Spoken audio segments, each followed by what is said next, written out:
Racism online exists because racism in real life is overflowing. We don't see racism as often as we could. We don't always believe it either. Many of us in Western countries believe we are not racist at all, and then we defend essentially colonialist structures that have only ever existed to exploit. It is extremely difficult to go against the current and try to make people understand just how racism is a part of the system. When you look at a court of justice, you don't see the foundations, but they're there. In systems that reduce the impact of colonialism to a few negative words in a history book among the chapters of imperial glory, it is perhaps no surprise. It is a surprise, however, that we continue in our collective failure to ask the right questions. In this talk with Esheru, we scratch the surface on a few points of racism online and in society, and the constant challenge of facing it, dealing with it, and where possible, reversing it. Thank you, Esheru, for your time, and good luck in fighting discrimination in the courageous way you have been doing for a very long time.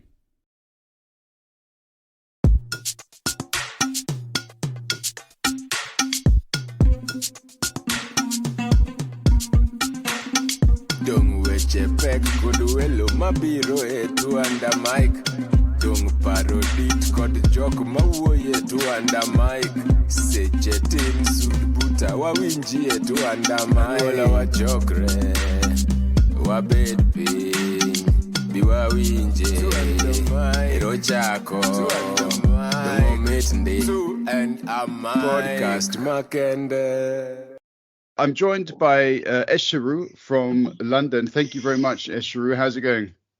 Yes, very well, thank you. In this rainy day in London, very well, thank you. Yeah, it's actually interesting because we've never met.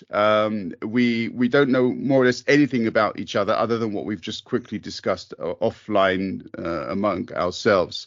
But we got to know one another last week on the platform X or Twitter. Do you want to explain how that came about? Yeah, well, if memory serves me correctly, I mean, for me, you know, I tweet about anti-racism and social injustices. I try and highlight these things. I think that's I wouldn't say my calling in life, but I like to sometimes think that the ancestors speak through me to kind of highlight these, you know, these injustices around the world. And it was through that, something that I tweeted. I can't remember what it was because I tweet so much stuff that you and I first engaged. Based on that, we kind of hit like a point of commonality where we found something in common. We engaged from that point forward. Yeah, definitely. And in this case, I think one of the issues was a particular person on Twitter decided to ignore all of the evidence of international influence on Africa and how it may have affected some social or economic development within Africa. And they said, yeah, this was just pure bullshit, that international organizations haven't had any kind of effect on the development and social issues there. And first of all, I mean, we'll talk a bit more about other issues, but first of all, I mean, does this level of ignorance surprise you at all? Not at all. I mean, if you look at our education systems across, you know, say the Western or the developed world, industrialized world, it is very Eurocentric or it is Western centric. If we look at, just go back from a historical context, the world starts in 1600 more or less. Nothing happened before then, and everything from 1600 forward was all the ingenuity, all the engineering, all the amazing feats were a result of one particular white man in each individual field. And this is where people kind of get their world perspective from, because this is what we taught.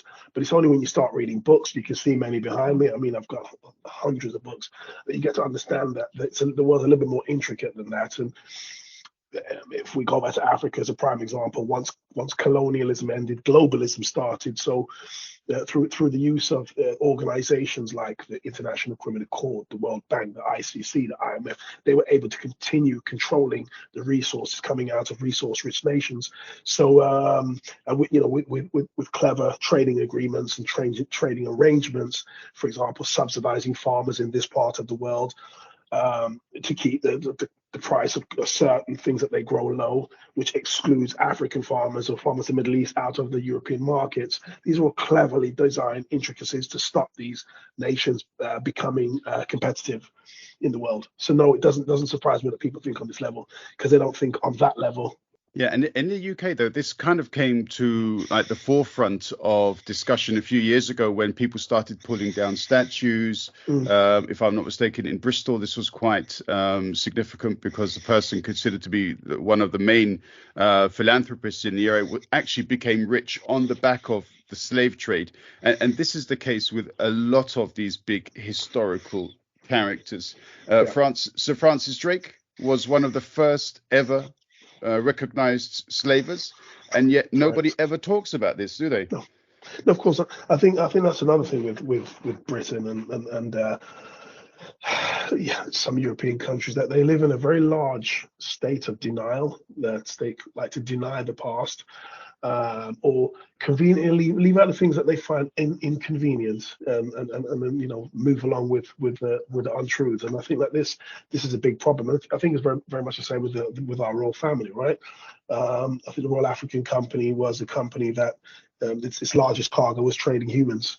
And I believe that it was one of I don't know if it was Prince or King Charles at the time, and his brother that started this company, the hugest company with the most money involved in the slave trade. I mean, this is a historical wealth of the British royal family, but we'll never talk about it and connect the two, because we live in this constant state of denial.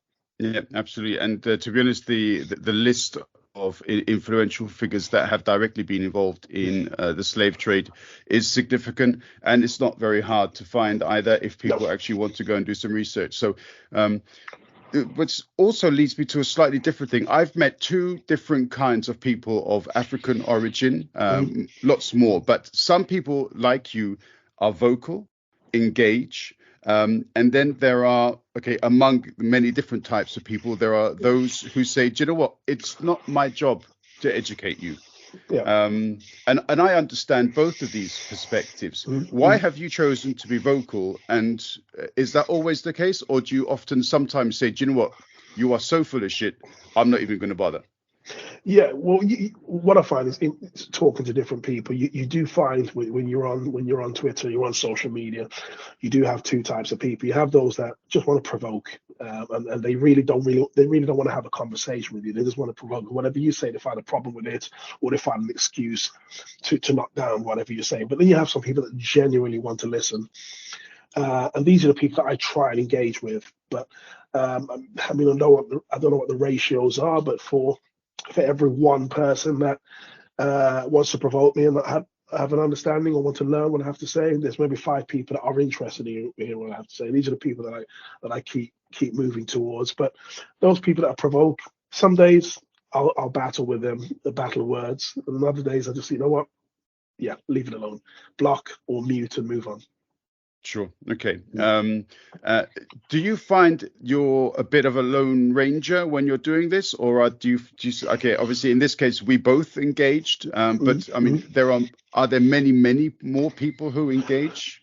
Oh God, absolutely. I have. I lost my previous account on Twitter. I had 20,000 followers. The account was taken away from me because I criticized a prominent politician, and supportive of this politician, wasn't happy with that, so they arranged a pile-on, and I got my account completely suspended. So I lost 20,000 followers, but now I've managed to build up just over 3,000 followers, and they're my core followers.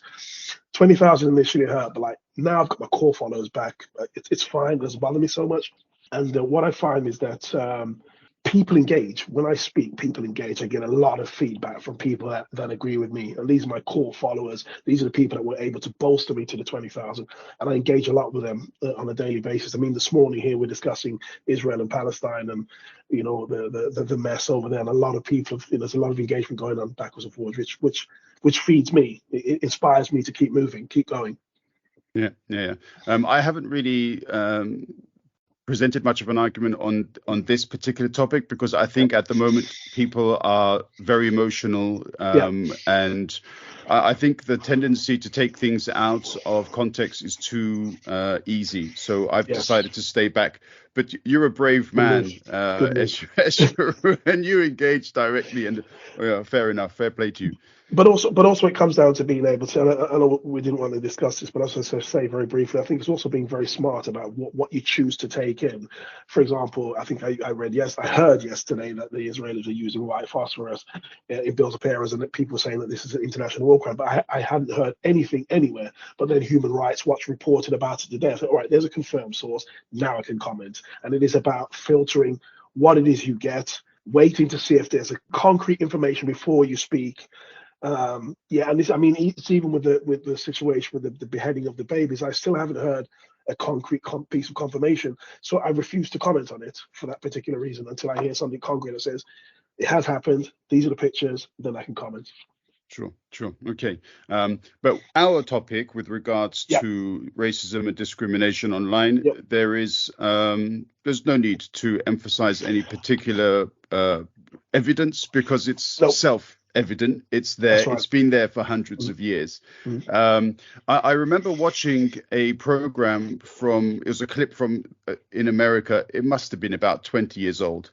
An elderly black lady was sitting there in a talk show, and some white politicians said, well, we are going to do this, we're going to do that. And she said, 1 minute, if you really wanted to do something, you've had 400 years. And that kind of struck me, because how long can the establishment keep talking about doing something and doing something? When they really want to do something, they bloody do it, don't they? Absolutely. I think that they certainly, when I look at the world, there's a lot of injustices happening in the world today, okay? And everybody always looks at their own plight as being the worst injustice, right? But I believe, and I certainly want to look at the way the world has been developed, we are, as black people, certainly at the back of the queue for justice. And I remember a few years back, a lady once said to me that people of the LGBT community, they will face injustice, but she said that she believed that they will get their injustices met and dealt with before we get ours met and dealt with, even though we've been sat here for 400 years waiting.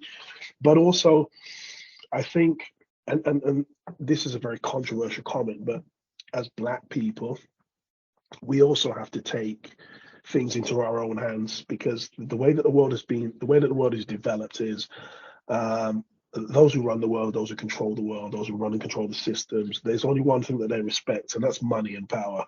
And if I look at the way that they suck up to money and power, I think if black people had the money and power that they should have, let's just say we had control of the resources in Africa, and Africa was on a level playing field with the rest of the world, there'd be a little bit more respect for us on the globe than there is today. That's just my personal belief. You could also argue that this is one of the reasons why all of those resources have been taken out of Africa and very little returned to Africa. Yeah, if you keep a powerful or potentially powerful culture down. Exactly that, and I believe that, because if you look at if we go back to racial classification and Galton, where we have the West, or the whites at the top, varying degrees of brown in the middle, black at the bottom, that's an artificial representation, because if you've dominated the world and you control everything, you can put yourself at the top of the pyramid, right? But let's just say everybody was on a level playing field and say, right, you Africans, you can control Africa, Asians, you control Asia, whites control Europe and America, but we all work together, we'd all be level. There wouldn't be this classification. And that's what it comes down to, controlling that to keeping us subjugated constantly. And I know some people would probably look at that argument and say, yeah, but 1 minute, you've had Barack Obama, you've had this sports person or that sports person, Michael Jordan, and so on. How come there's been no change? These are drops in the ocean, right? For a start. Secondly, you've got a drop in the ocean of a system which is designed to be against you in the first place. Absolutely, and let's also remember, during the times of slavery, during the times of subjugation of black people, there were free black people also doing well at that particular time. You've all heard the story, read the book, 12 Years as a Slave. This gentleman was a well-known engineer. I mean, he was a free man. He done extremely well for himself. There's a lot of black people out there that's doing this, just that. So just because we're black people today that are doing extremely well, white and the rest of us, that argument doesn't really hold weight. So when people try and drop that one into me, so well, we weren't all slaves. Many of us were living free, doing our own thing, but laws were created to stop us from advancing in certain areas. I mean, Black History Month is what's happening now in the UK, right? And of course, every day we've been posting stuff on Twitter about all the things that black people have created. And I mean, how many people know that a black man actually created the three-way traffic lights? You know, No. but it's my point. It's just stuff like that, everyday things that we use. The speakers in our mobile phone was created by a black American man. Without that, we wouldn't have speakers on our telephone. I mean, these are things that people are not aware of, because intellectual property and rights are being taken away from us, because a lot of black people at the time weren't allowed to patent products, and white men were allowed to, and they took the credit for it. Yeah, exactly. And this is also one of the reasons why women have been poorly treated throughout history, because white men essentially took over the work that they had done as well. And in the story of Hidden Figures, you've got black women whose work was stolen by other people too. So, yeah, unfortunately, the ignorance with regards to these topics continues to exist in a big way. When you encounter this online, though, because what I'd love to do is just mainly talk about solutions and how to combat it. There are, you know, in this already in 5 or 10 minutes, we've spoken about the black community, we've spoken about women, we've spoken about LGBTQ plus. Why is it that these groups, and these are significant groups, why can't they cooperate to, Yeah, this is something that really baffles me myself. I listened to a podcast. I flew to Europe a few weeks ago, and on the way back, on the flight back, I listened to a podcast about the Black Panthers, because I was saved them in the phone for these particular occasions, and I learned and I've read a lot of books about the Black Panthers, but the one thing I did not know was this. Now I know that they worked with women's rights groups. Okay, they found solidarity with the gay community. They even found solidarity with the white Southerners. But this is what shocked me. They found solidarity with two far-right organizations in the US, and they brought them all together. And what made the Black Panthers the public enemy number one to the US, country, according to J. Edgar Hoover? It wasn't because it was black men running around with guns. I mean, their numbers were only somewhere between 2,000 and 5,000, and I think the average age was between 18 and 25. Not very wealthy, influential people, right? What it was the power that they were able to bring everybody together, all these different groups that spanned literally the entire social community. They was able to bring them together as one and say, look, this is your enemy over here. And I think that's kind of what people need to understand and get back to. If we can understand that they were able to do it, and they didn't have social media to organize, what's stopping us from putting together our small differences and hold on, we've got a common goal here. Our common goal is them over there. Let's get together and deal with them, and things will be better for the rest of us. Yeah, very much so. And I have to say, the bit of the research that I've done on Malcolm X, super intelligence, obviously, but the sentiment, the depth of sentiment, and it's not only depth. There are lots and lots of intelligent people everywhere, but they don't all speak in a language that can inspire and motivate. You know, he was one of those guys that really had that, and that's probably why the FBI had to get rid of him, or apparently, excuse me. And but who are the next people for us nowadays? These are very difficult, because I think the problem is that we live in an age where everybody wants to be famous for 15 minutes. Everybody wants a bit of exposure, and it's becoming a lot more difficult for dissenting voices to be heard. If you look at Britain, for example, I'm not sure how it is in Germany, but the only black people that seem to be given voices on the large media channels, whether it's male or female, are black people that hold right-wing views. If you look at our government, we have an Indian Prime Minister, an Indian Home Secretary, a former Indian Home Secretary. We have a black cultural minister. We have a black foreign minister. Now, all of these people hold the same right-wing opinions. If they had my opinions, they would not be where they are today. So they're touted as the face of change, when really all they're doing there is to help prop up and maintain status quo. They're for nothing new, nothing fresh. There is nothing progressive about them. The voice of change is going to come from people like myself. I'm not saying me, but people like myself that's on social media that can manage to gather people together and say, look, hi, this is our enemy, or this is the problem we have. Let's come together and solve it. Let's put these things aside. You're not broke.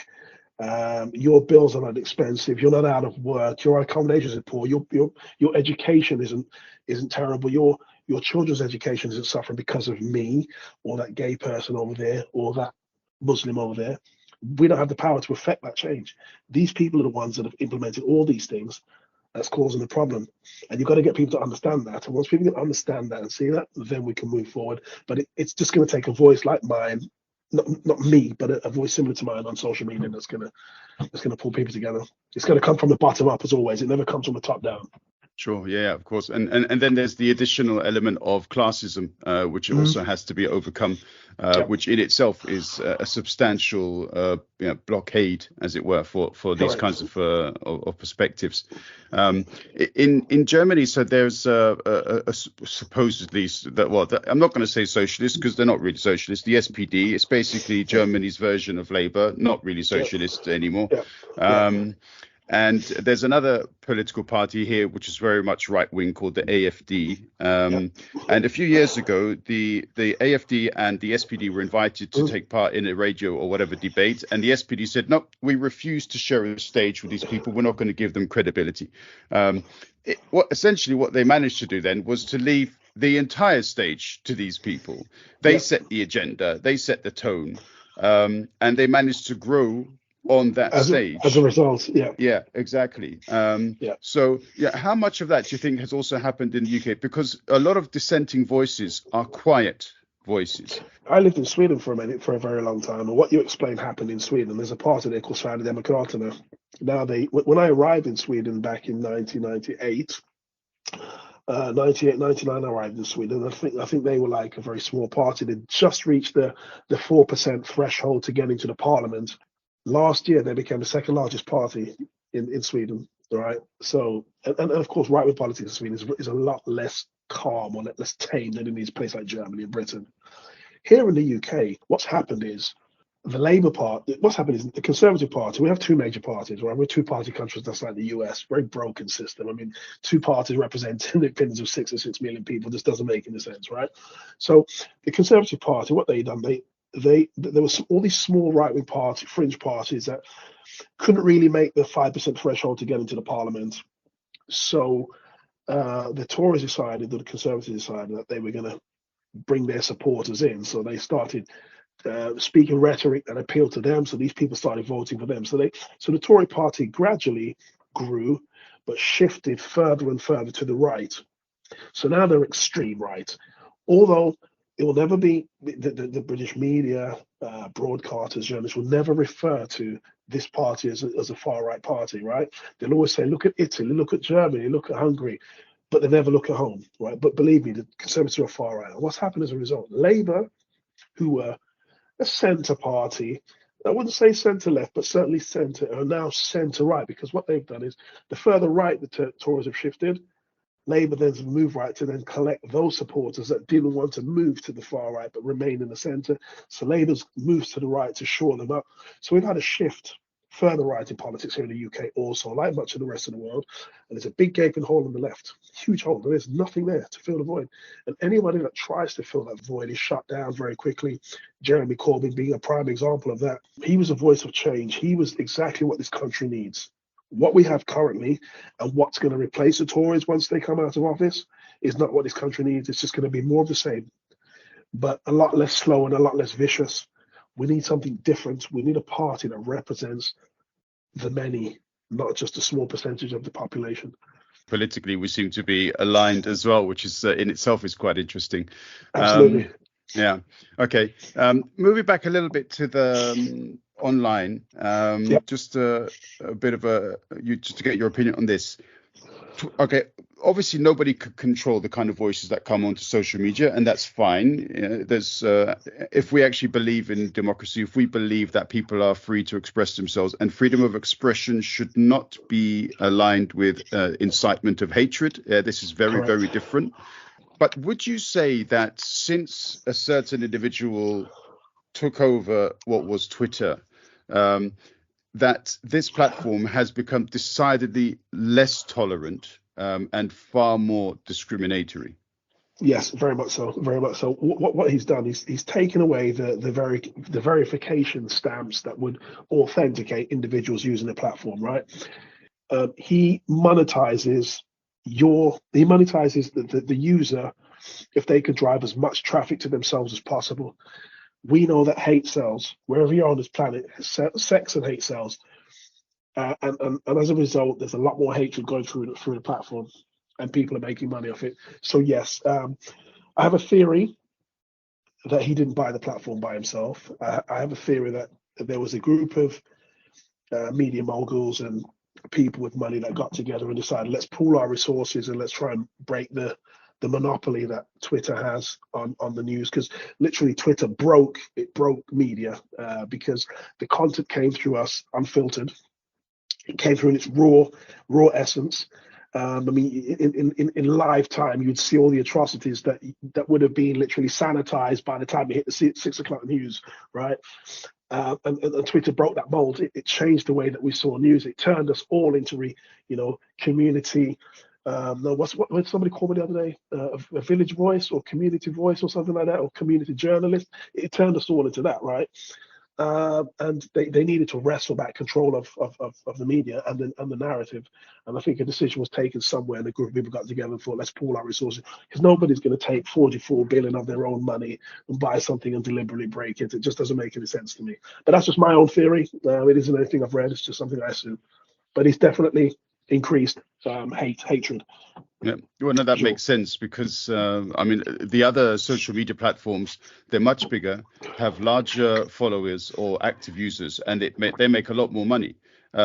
So he kind of picked the lesser of the top 5 or 6 platforms and spent a ridiculous amount of money on it. What you say makes sense. I hadn't thought of it from that perspective, actually. Another thing which has led to an increase in intolerance and discrimination and racism, up until now, I have never spoken about Brexit in my on my podcast channel. But just quickly, as the last point, as it were, has your life been affected, do you think, according to what we've been talking about, so on the basis of intolerance and racism, by Brexit? Well, I can tell you what Brexit, I can tell you what being a part of the EU allowed me to do, right? I was born to Jamaican immigrants here in Britain. I left where I grew up, moved to London. I'm not actually from London, and I have not lived where I'm from for over 32 years, but I moved to London. I was at university here for a short while, and then I left London and I went into Europe. I lived in Spain for a year, and I spent a year in Greece, and I spent a year in Norway, and I spent 20 years in Sweden. So I moved around Europe, as if I was leaving Birmingham, going to Manchester, or leaving Manchester, going to Liverpool, and getting a job without any problems. I was able to then earn money, educate myself, learn a couple of languages in the process. All of this, and the education didn't cost me anything. Money I have to spend here in my home country didn't cost me anything. I was able to do this being a member of being a citizen of the EU and a citizen of a member state.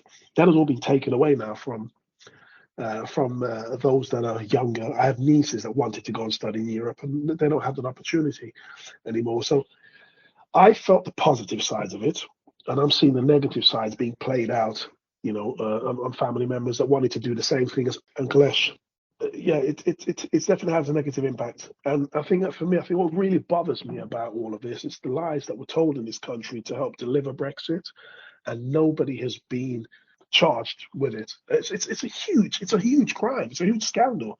How can politics be so tainted and nothing has been done about it? And on top of that, I think that it brings into question to me, our institutions. I'm one in this. I often speak about parliamentary, economic, and legislative reforms in this country. Our system is very archaic and it needs updating. And there needs to be a clear separation between politics, big business, media, the judiciary, the constabulary. There needs to be a separation between these, because right about now, we have 3 top schools in the country, Eton, Harrow, and Rugby. People that go to these 3 top fee-paying schools go to 2 universities, Oxford and Cambridge. And these are the universities that all the big business owners, all the media moguls, all the politicians, the princes, they all go through the same universities. So they all know each other. It's one big club.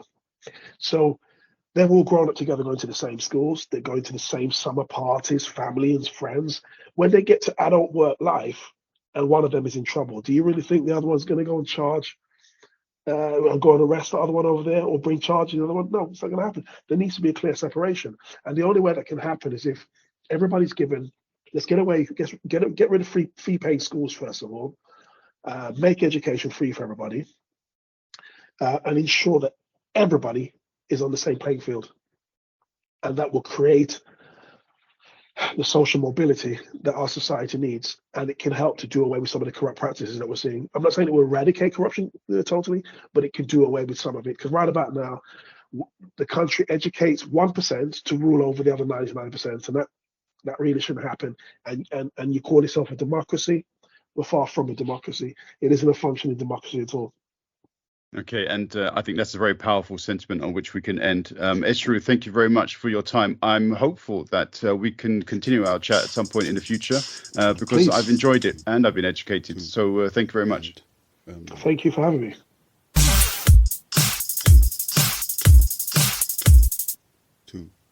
And Mike.